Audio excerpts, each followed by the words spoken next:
Dear students, today we are going to learn the next function of management, directing and importance of directing.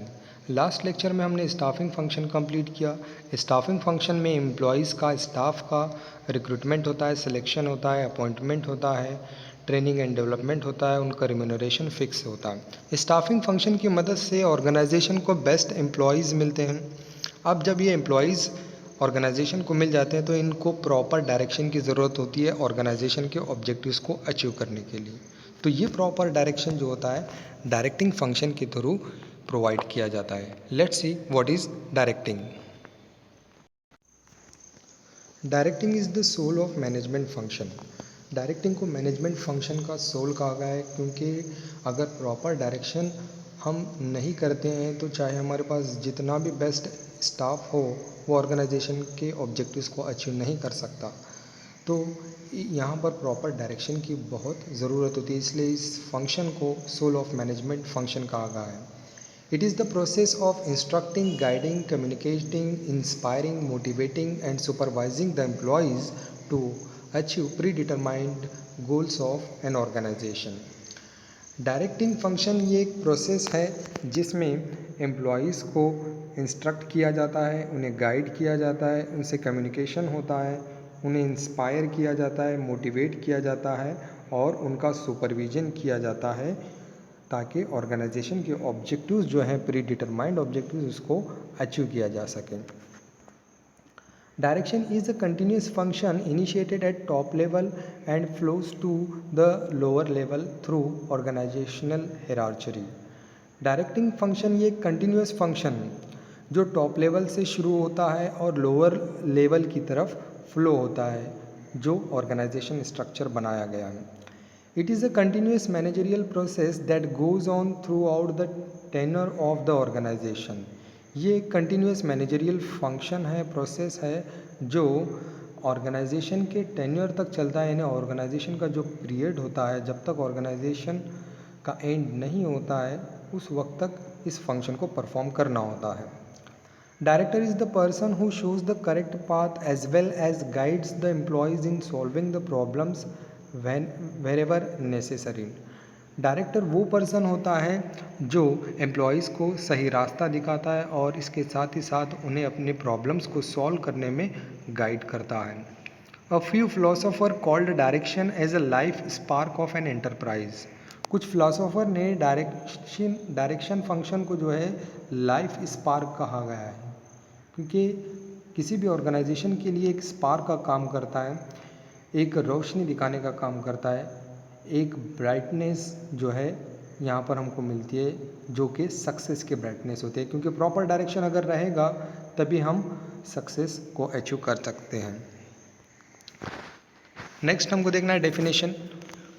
Number 1, according to Theo Haimann, direction consist of the process and techniques. Direction में दो चीज़ें होती हैं, एक process और techniques होती हैं। Utilising in issuing instruction and making certain that operations are carried out as planned.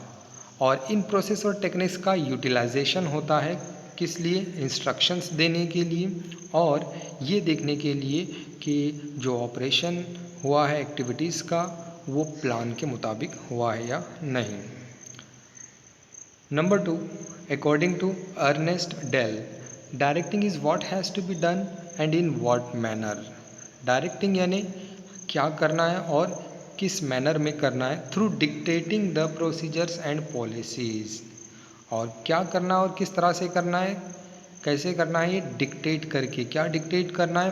Procedures और पॉलिसीज़ को डिक्टेट करके हमें क्या करना और किस तरह से करना है ताकि हमारे परफॉर्मेंस स्टैंडर्ड को एकम्प्लिश किया जा सके। परफॉर्मेंस स्टैंडर्ड यानी प्लानिंग में हम सेट करते हैं कि हमारा परफॉर्मेंस स्टैंडर्ड क्या होगा, हम किस तरह से फ्यूचर में परफॉर्म करने वाले हैं या करना चाहिए।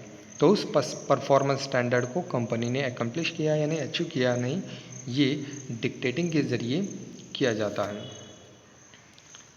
अब इसके बाद हमको देखना है importance of directing. Number 1, initiates action, यानी डायरेक्टिंग वो फंक्शन है जिसमें एक्शन की शुरुआत होती है।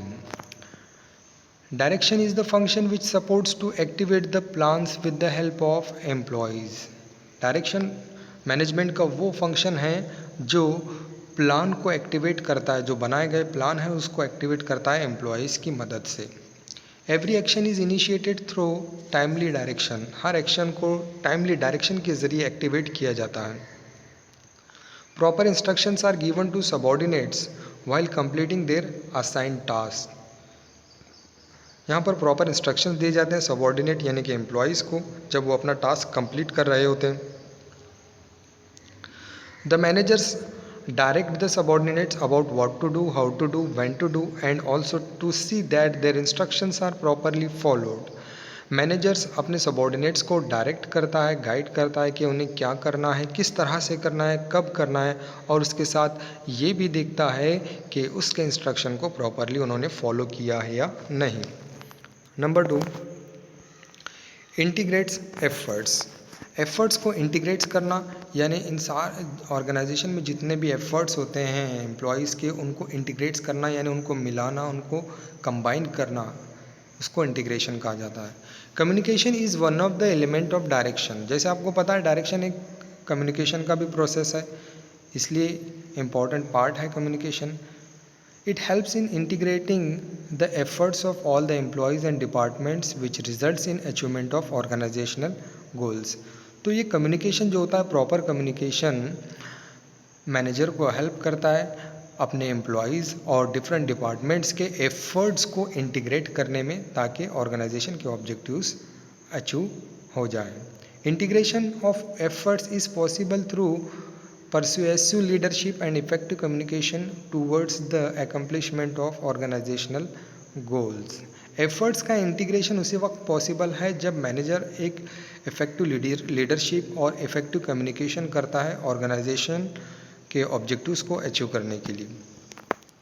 Number 3, means of motivation. Directing motivation का भी ज़रिया है. डायरेक्टिंग के ज़रिए एम्प्लॉयज़ को मोटिवेट भी किया जा सकता है.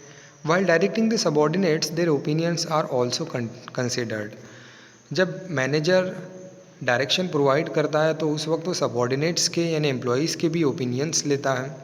A manager identifies the potentials and abilities of its subordinates and helps them to give their best.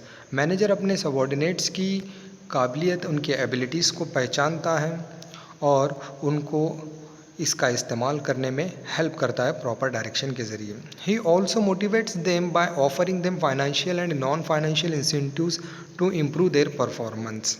जैसे आपको पता है एम्प्लॉयज़ की एफिशिएंसी को इंक्रीज़ करना है, परफॉर्मेंस को इंक्रीज़ करना है, तो उन्हें खुश करना पड़ता है. तो इसके लिए मैनेजर जो है अपने सबऑर्डिनेट्स को फाइनेंशियल और नॉन फाइनेंशियल इंसेंटिव्स प्रोवाइड करता है. फाइनेंशियल यानी उनको जो है पैसे पे करता है और बोनस दिया जाता है. नॉन फाइनेंशियल इंस्टीट्यूशन यानी जिसमें उसका प्रमोशन होता है. तो इस तरह से मोटिवेट किया जाता है. It boost the moral of subordinates.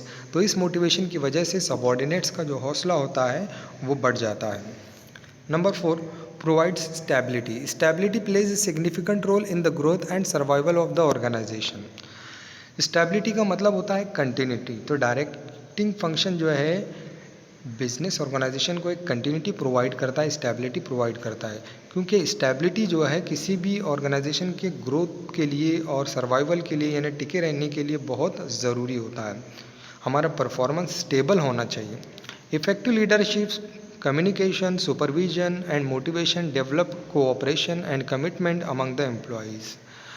Manager का जो इफ़ेक्टिव लीडरशिप होता है सबऑर्डिनेट्स के साथ, जो कम्युनिकेशन होता है, सुपरविज़न होता है और मोटिवेशन होता है, उसकी वजह से एम्प्लॉयज़ के अंदर कोऑपरेशन और कमिटमेंट क्रिएट होता है. It provides stability and creates balance among various departments and group.